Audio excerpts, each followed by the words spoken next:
नमो अर्हन्ताणं नमो सिद्धाणं नमो आयरीयाणं नमो अध्यायाणं नमो लोये सव्यसाहुणम् मङ्गलं भगवान् वीरो मङ्गलं गौतमो गणी मङ्गलं कुन्दकुन्दाद्यो जैनधर्मो सुमङ्गलम् सर्वमङ्गलमाङ्गल्यं सर्वकल्याणकारकं प्रधानं सर्वधर्माणां जैनं जयतु शासनं जैनं जयतु शासनम् विश्वप्रकाशि महिमान् ममानमेकम् ॐ अक्षराद्यखिलवाङ्मय हेतुभूतम् यं शङ्करं सुगतमीशमनीशमाहुः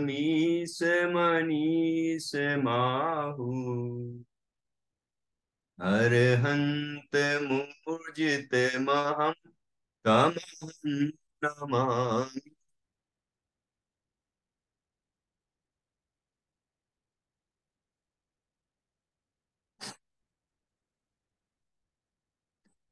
आचार्य श्री नेमीचंद आचार्य श्री योगेंद्र देव द्वारा रचित यह अमृता सीति नामक ग्रंथ है।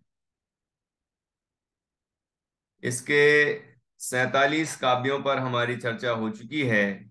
आज हम 48वें काव्य पर चर्चा करेंगे। यहाँ प्रकरण चल रहा है अनाहत नाद का। योग दर्शन में, योग शास्त्रीय ग्रंथों में नाद का बड़ा महत्व है। अनाहत नाद, इसमें कुछ ध्वनियां अंदर में प्रकट होती हैं, उनका वर्णन किया जाता है। इनके ध्यान के स्थान भी हैं। ध्यान उन स्थानों पर कितने काल तक ध्यान करना है, उसकी काल मर्यादा भी है। और किस तरह की ध्वनि प्रकट होती है, ये बात भी बताई गई है।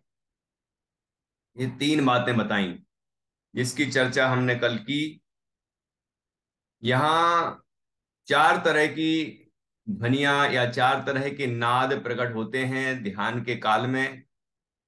पहला कोकिल नाद, दूसरा मेघ नाद, तीसरा नदी नदी नाद, और चौथा समुद्र नाद। ये 4 तरह के नाद हैं। और फिर दूसरी बात बताई कि स्थान क्या है उनके। एक मस्तक स्थान है, एक दोनों कर्ण के मध्य का स्थान है, या कर्ण मूल है ये स्थान। मध्य लिखा है तो मध्य स्थान ये है। और तीसरा हृदय स्थान है। इन स्थानों पर ध्यान लगाने से इस तरह की ध्वनियां प्रकट होती हैं। और इसके बाद इसमें यहाँ काल भी प्रतिपादित किया है कि एक एक महीने तक यदि हम इस तरह की ध्यान और योग की साधना करते हैं तो कोकिल नाद प्रकट होता है, पहला नाद। यदि हम 3 महीने तक लगातार अभ्यास करते हैं तो मेघनाद, बादल के गरजने की ध्वनि, गरजने जैसी ध्वनि सुनाई देती है। अंदर में ही सुनाई देती है, बाहर की ध्वनि की बात नहीं है ये। और तीसरा है 6 महीने तक यदि योग साधना की जाए, आचार्य ने जिस तरह बताई है उस तरह है, तो नदी की ध्वनि भरी हुई जो नदी, जल से भरी हुई नदी है, उसकी जिस तरह लहरें, जिस तरह कलकल की ध्वनि और लहराने की ध्वनि सुनाई देती है, उस तरह की ध्वनि सुनाई देती है। और यदि 12 महीने तक इस तरह का अभ्यास किया जाए तो समुद्र के लहराने की ध्वनि, हम समुद्र किस तरह बहता है, किस तरह का उसका मधुर स्वर सुनाई देता है, उस तरह की ध्वनि अंदर में प्रकट होती है।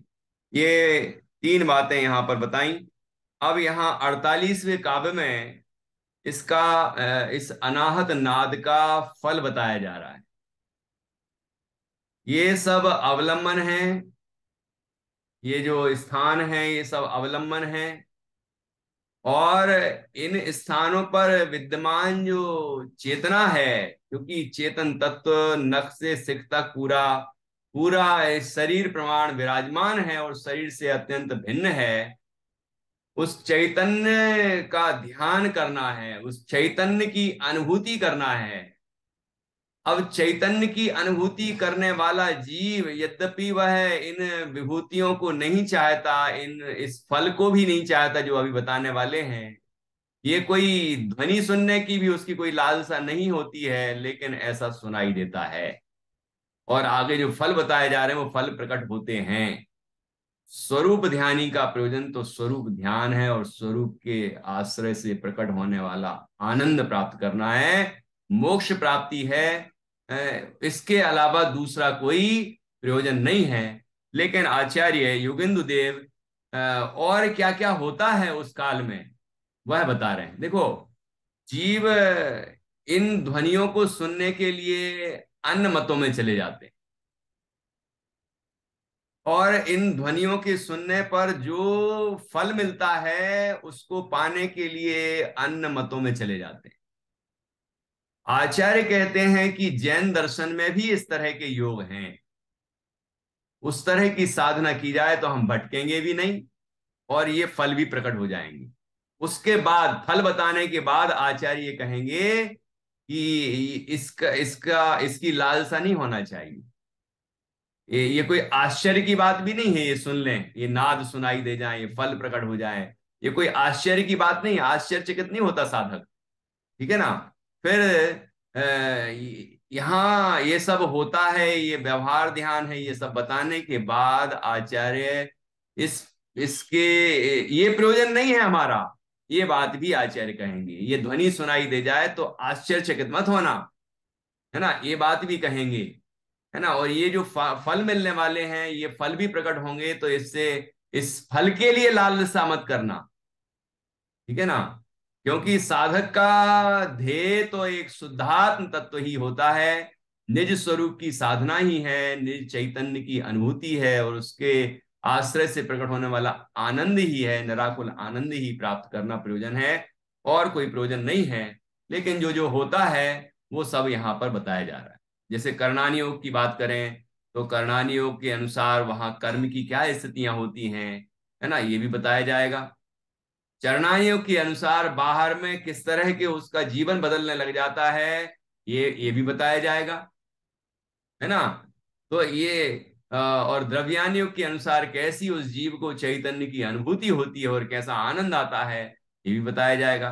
तो जो जो होता है वो सब हमें बताया जाएगा, उसको हमें सब जान लेना है ना। लेकिन उसमें भी हमें प्रयोजनभूत समझना है कि मुझे तो अपने चैतन्य की अनुभूति प्राप्त करनी, उसका आनंद प्राप्त करना, निराकुल आनंद प्राप्त, ठीक है ना। ये ध्यान रखना चाहिए। अब यहाँ 48वां काव्य पढ़ेंगे हम, और अ, उसको समझेंगे कि इन चारों ध्वनियों के, इन चारों तरह के नाद प्राप्त होने पर क्या क्या फल मिलता है, वो यहाँ बताएंगे। देखिए, पहले काव्य पढ़ेंगे, मालिनी छंद है। भ्रमर सदृश केशम मस्तकम दूरदृष्टि वपुरजर मरोग मरोगम बिंदी, यहाँ दूर दृष्टि विसर्ग, वपुरजर मरोगम मूलनाद प्रसिद्धे विसर्ग। अणुलघु महिमाद्या विसर्ग, अणुलघु महिमाद्या सिद्धया विसर्ग, च्युर्द्वितीया सुर नर खेच, सुर नर कचरेशाम संपदश्चान्य भेदात्। फिर से, भ्रमर सदृश केसम मस्तकम दूरदृष्टि, वपुरजर मरोगम मूलनाद प्रसिद्धे, अणुलघु महिमाद्या सिद्धया स्युर्द्वितीया सुर नर खचरेशाम संपदश्चान्य भेदात्। भ्रमर सदृश केसम। डॉक्टर निधि जी, ये आप इसका प्रयोग कर सकते हैं और अपने जो पेशेंट आते हैं ना, कहते हैं कि हमारे बाल सफेद हो रहे हैं, काले कैसे हो, है ना, आते हैं ना, तो यहां बता रहे हैं भ्रमर सदृश केसम, भौरे के जैसे केस हो जाते हैं। भौरा होता है काला, वो भी गहरे काले रंग का होता है। तो वैसे ही जैसे बचपन में बाल होते हैं ना गहरे काले, तो वैसे ही अब बुढ़ापा आने लग जाता है तो फिर बाल का रंग बदल जाता है ना, लोग लोग फिर वो कलर वलर करने लग जाते हैं। तो यहाँ तो आचार्य कह रहे हैं यदि इस तरह के ध्यान करते हैं हम, योग करते हैं हम, तो ये फल अपने आप ही प्रकट हो जाते हैं। ठीक है ना। तो भंवरे के समान केस मतलब बाल हो जाते हैं, है ना। और मस्तकम दूरदृष्टि, दूरदृष्टि हो जाती है। वपुर अजर मरोग, मरोगम मूल नाद प्रसिद्धे। और जो वपु अर्थात शरीर है वो अजर और अरोगम रोग रहित हो जाता है ना। अजर मतलब बुढ़ापा से रहित, बुढ़ापे से रहित हो जाता है। ये मूल नाद की प्रसिद्धि से, इन नादों की प्रसिद्धि होने पर, मतलब ये सिद्ध हो जाने पर। और क्या होता है कि अणु लघु महिमाद्या, अणुमा लघिमा, है ना, ये सब जो 64 रिद्धियां कही ना, इस तरह की रिद्धियां प्रकट हो जाती हैं। महिमाद्या सिद्ध्या स्युर द्वितीयात, और ये इस तरह की सिद्धियां भी प्रकट हो जाती हैं। और सुर नर खेचरांसा, नहीं खचरेशम, सुर नर और खचर, ये जो देवताओं के नाम हैं, ये सब संपदस चान्य, चान्य भेदात की, और भी ये सब जो देव लोग हैं इन जैसा ऐश्वर्य प्राप्त हो जाता है, ये सब हमारी महिमा गाते हैं, है ना। और इसके बाद ये अनेक तरह की संपदा भी प्राप्त हो जाती है।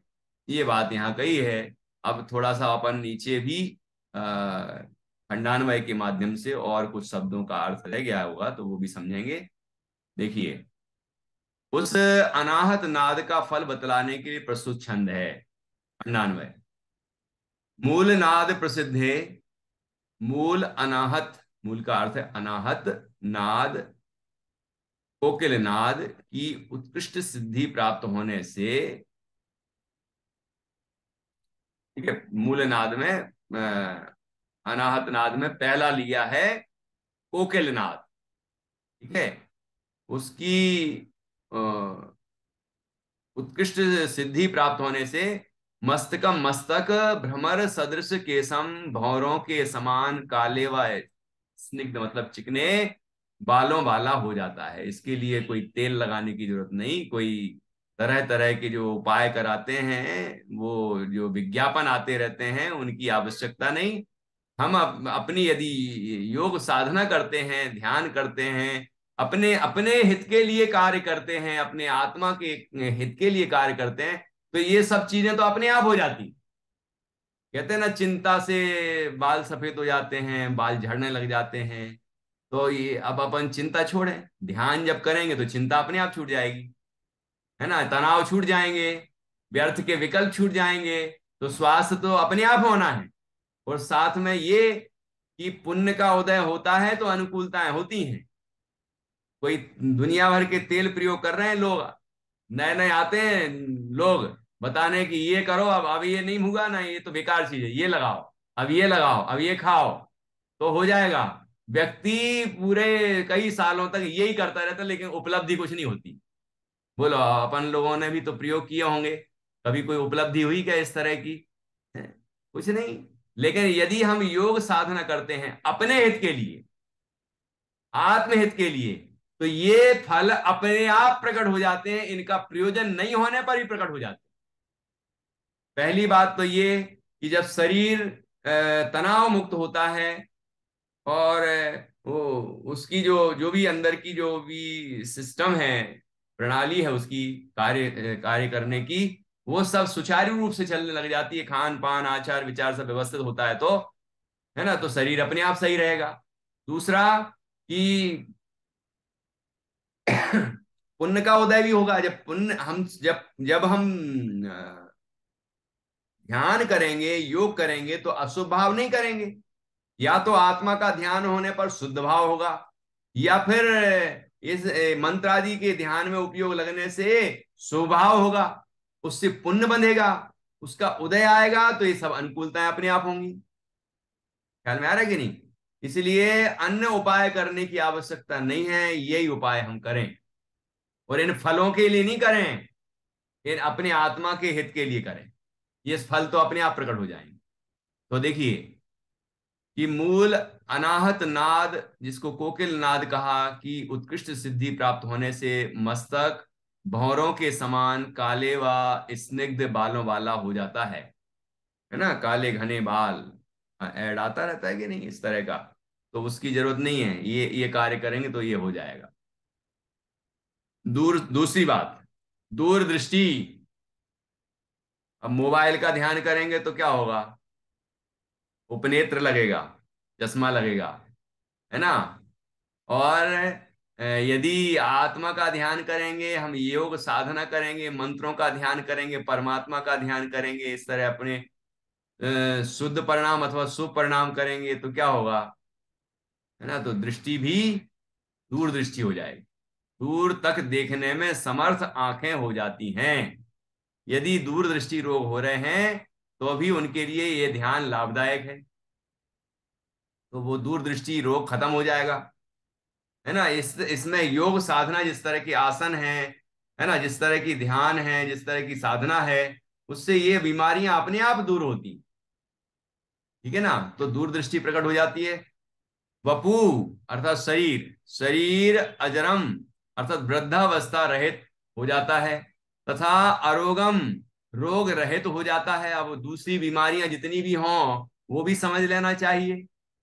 ये तो पहला मूल नाद कहा, कोकिल नाद।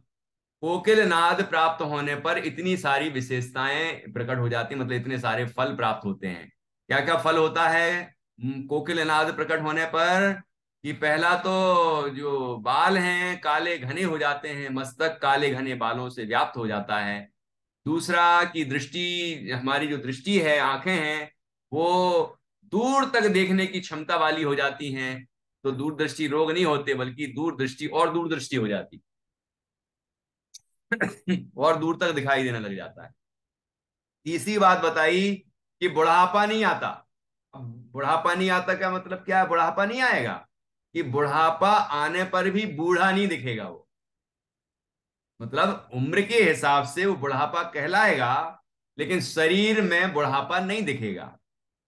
आपको पता है जो महापुरुष होते हैं, उनको वृद्धावस्था नहीं आती, तो बूढ़े नहीं होते क्या? मतलब उम्र उम्र बढ़ती नहीं क्या? हाँ बढ़ती तो है, लेकिन उनके शरीर पर आपको वृद्धावस्था जन्य जो जो चीजें होती, विकृतियां, झुर्रियां पड़ना, कहीं बाल का रंग बदल जाना, पता नहीं, और भी जो अनेक चीजें होती, कमजोर हो जाना शरीर, ये सब नहीं होते उनकी।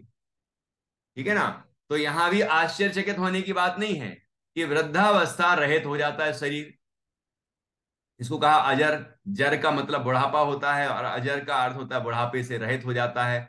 और चौथा बताया अरोगम, कि जो शरीर है वो और जितनी भी बीमारियां होती हैं उन सबसे भी रहित हो जाता है। और कौन कौन सी बीमारियां होती हैं आजकल ज्यादा चल रही हैं, जो ज्यादा बीमारियां हो रही हैं, है ना, हमारे जो भी अभी अभी जो प्रसंग बन रहे हैं उनमें जैसी जैसी बीमारियों के प्रसंग चल रहे हैं, है ना, ये सब बीमारियां सब दूर हो जाती, इन बीमारियों से रहित हो जाता है शरीर। ये बीमारियां आती ही नहीं है ऐसे शरीरों में।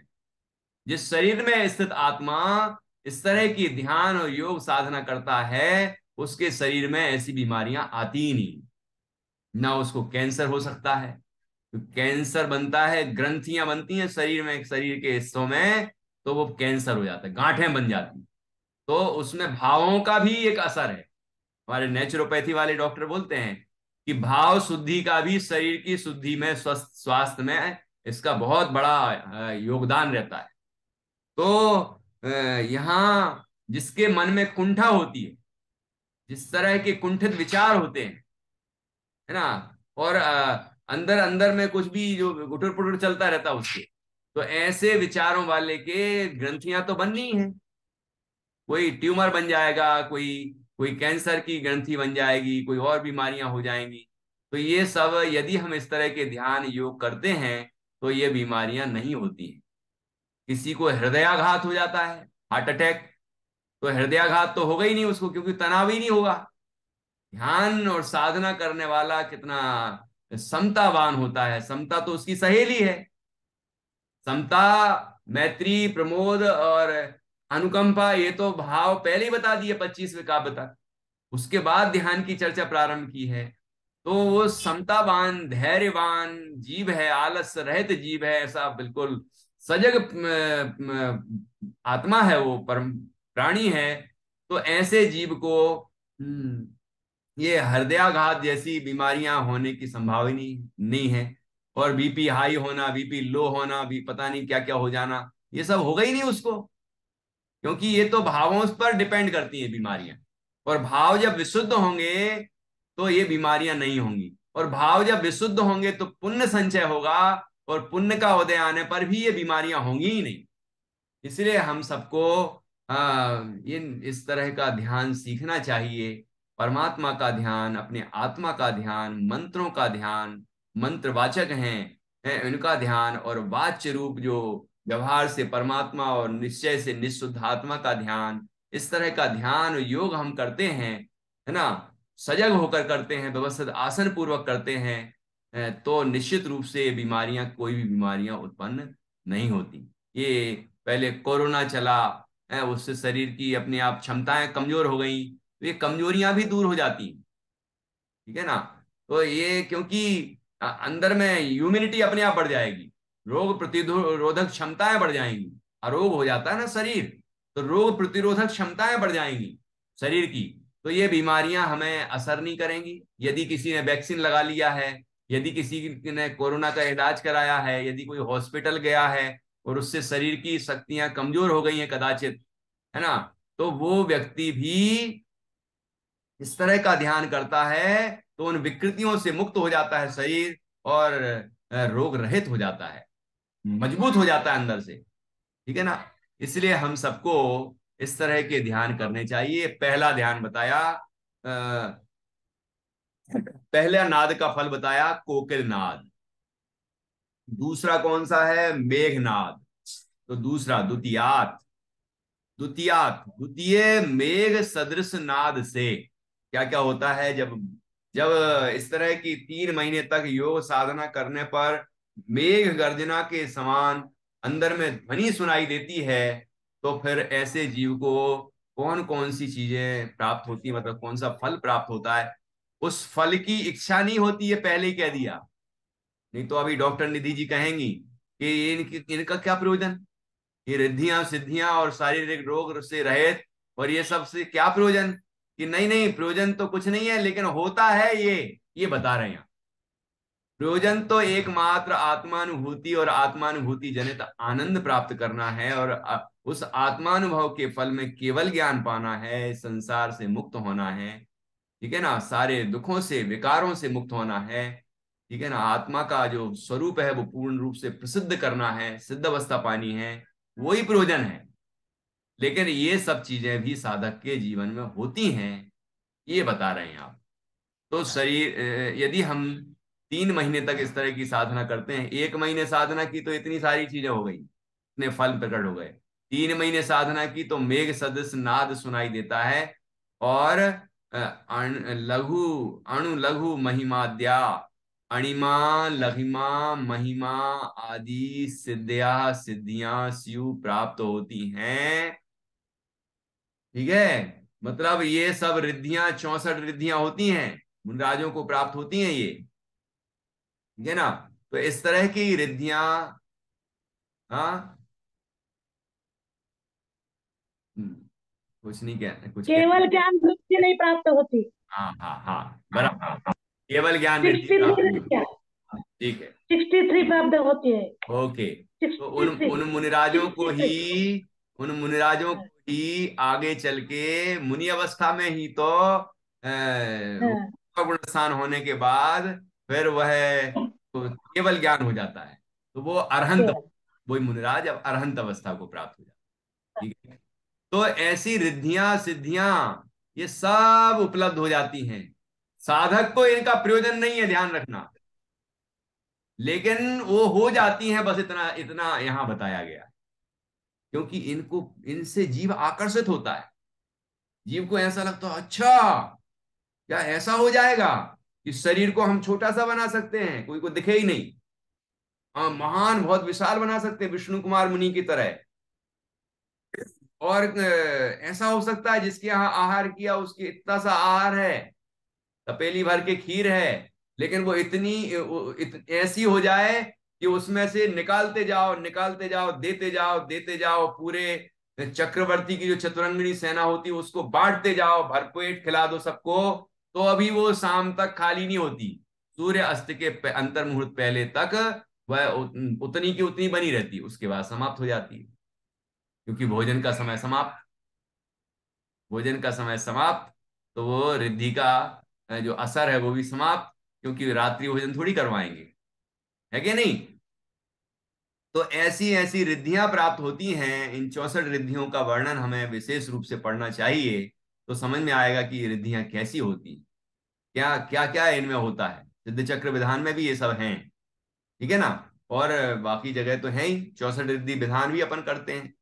और वो जो नित्या प्रकंपाद भूत कैवलौघा अपन जो पाठ पढ़ते हैं ना, स्वस्ति मंगल पाठ, तो उसमें भी इनका वर्णन आता है।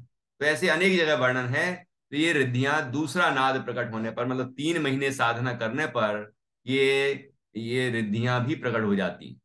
ठीक है। और तीसरी रिद्धि, तीसरे तीसरे नाद का फल, जब 6 महीने साधना की तो फिर नदी के की ध्वनि के समान नाद प्रकट होता है। तो उसके प्रकट होने पर क्या क्या होता है देखिए। और और अन्य भेदात अन्य तृतीय नदी नाद भेद की सिद्धि से सुर नर खेच रेशम देव मनुष्य व खचरेशम की, खेचर हिंदी में तो खेचर बोलेंगे उसको, खचर शब्द है। तो ख मतलब आकाश होता है, चर मतलब चरण विचरण करने वाला, आकाश में विचरण करने वाले होते हैं। तो देव, मनुष्य और खेचर, ये सब जो देव हैं, इस तरह के इंद्रों की, इन देवों की नहीं, देवों के जो इंद्र होते हैं, वैमानिक देव, भवनवासी देव, व्यंतर देव, ज्योतिषी देव, ये जो देव होते हैं इनकी, और मनुष्यों में जो मनुष्यों के इंद्र चक्रवर्ती वगैरह होते हैं इनकी जो संपदा है, इनकी कैसी विशाल संपदा है, अथाह संपदा है। वह संपद अर्थात वैभव संपत्तियां प्राप्त होती हैं, मतलब अर्थात वह व्यक्ति ये धन संपदा वैभव ऐश्वर्य सब चीजों से संपन्न हो जाता है। ये सब अपन ने शुरुआत में ही पढ़ा है। पुण्य बिना नहीं भवंती समीहितार्था, पुण्य के बिना इच्छित पदार्थों की प्राप्ति नहीं होती है। तो ये बाहर की जो अनुकूलता है, भौतिक सामग्रियां हैं, बाहर का ऐश्वर्य है, नाम है, प्रतिष्ठा है, प्रसिद्धि है, ये सब भी सहज में ही प्राप्त हो जाती है ना। इंद्र चक्रवर्ती इन जैसी संपदा प्राप्त हो जाती है, वो व्यक्ति ऐसा वैभवशाली हो जाता है। तो इसके लिए हमें अपने स्वरूप का ध्यान करना चाहिए, इस तरह की योग और साधना करना चाहिए। इससे ये सहज में नाद प्रकट होगा और सहज में ही ये संपदा प्राप्त हो जाएगी। अ, बाकी स्वरूप साधक के लिए, जो आत्मार्थी है, जो आत्मा के अनुभव का ही इच्छुक है, आत्मिक आनंद का ही अभिलाषी है, उसके लिए ये बाह्य जितनी विभूतियां प्राप्त होती हैं वो कोई प्रयोजनभूत नहीं होती, उनकी लालसा नहीं होती, उनके आने पर अहंकार नहीं होता, ऐसी उसके अंदर की पवित्र भावना रहती है। अब देखिए यहाँ कन्नड़ टीका का हिंदी अनुवाद है, वो भी पढ़ेंगे। मद मत कोकिल नाद नामक मूल नाद की प्रसिद्धि अर्थात महिमा से पलित, अर्थात सफेद बालों वाला मस्तक भी भ्रमर के समान केश राशि से युक्त हो जाता है, तथा व्यक्ति मंद लोचन वाला होकर भी दूर तक देखने में समर्थ हो जाता है। किसी की ज्योति, नेत्र ज्योति कमजोर हो गई हो तो इस तरह की ध्यान योग साधना करता है तो उसकी दृष्टि दूर दृष्टि हो जाती है।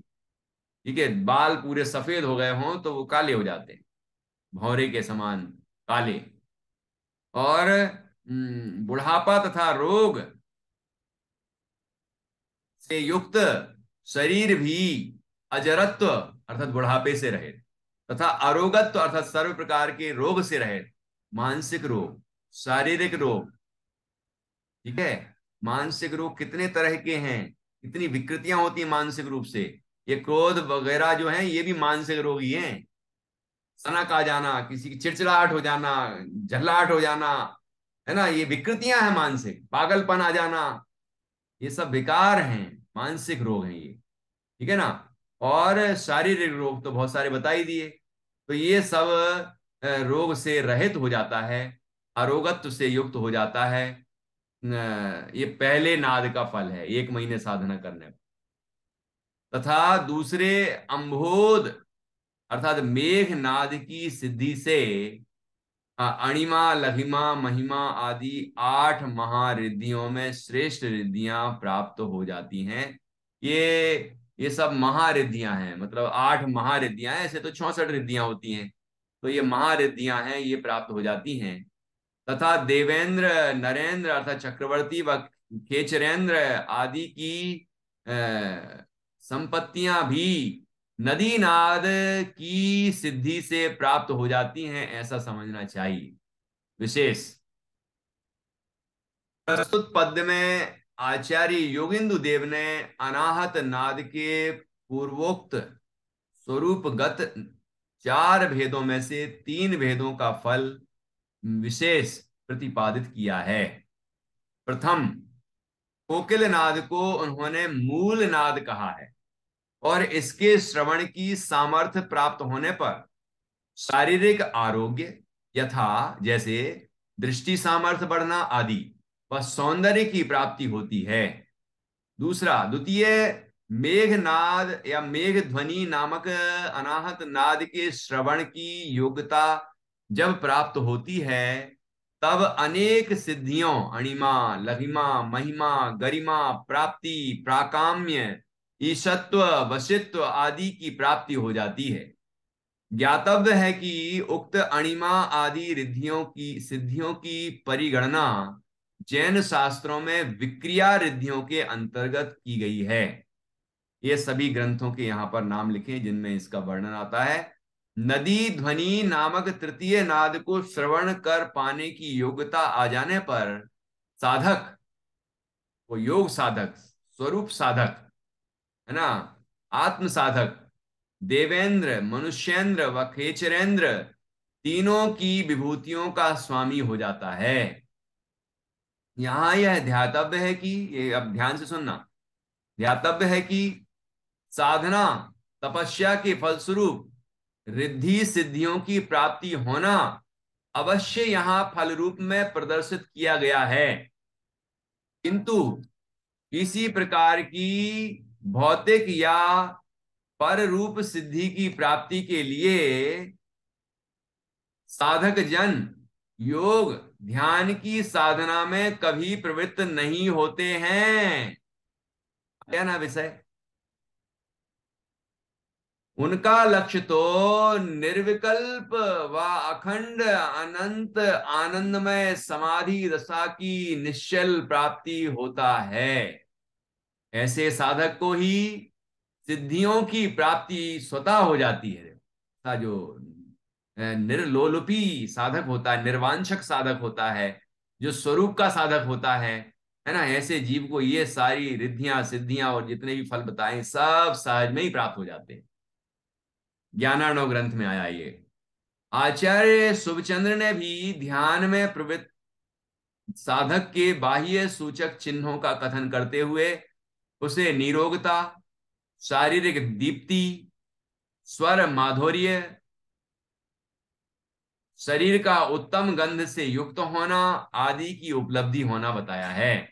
वह अर्थात शरीर चमकदार हो जाता है, कांतिमान हो जाता है, स्वर माधुर्य, स्वर में मधुरता प्राप्त हो जाती है, और शरीर का उत्तम गंध से युक्त होना, जो दुर्गंध आती है ना पसीने की, वो पता नहीं क्या क्या, वो सब सुगंधित, शरीर सुगंधित हो जाता है ना। ये सब अपने आप शरीर में ये विशेषताएं प्राप्त हो जाती हैं।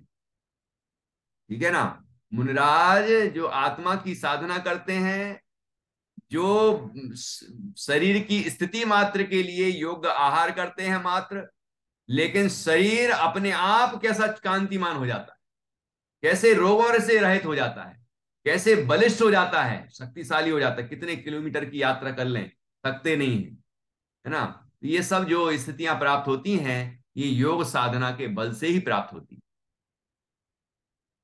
जितना हम इन चीजों से दूर होंगे, योग से, साधना से, स्वरूप ध्यान से, उतने उतने हम बीमार होंगे, उतने उतने शारीरिक विकृतियां, मानसिक विकृतियां, ये सब होंगी।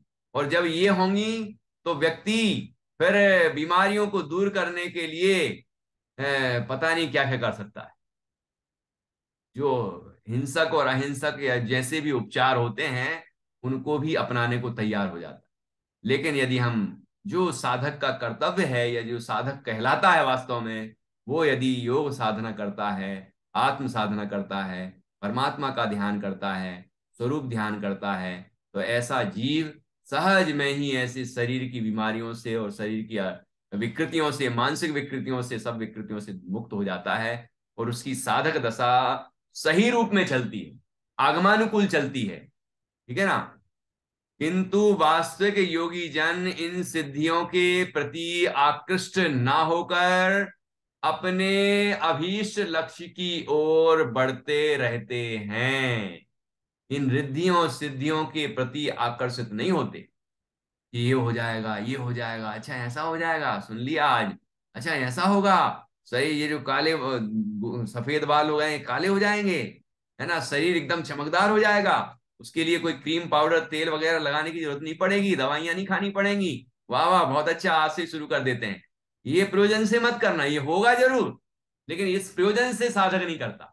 आत्मार्थी जन आत्मा की साधना करते हैं, शरीर के लिए नहीं करते, लेकिन शरीर में अपने आप ये सब चीजें हो जाती।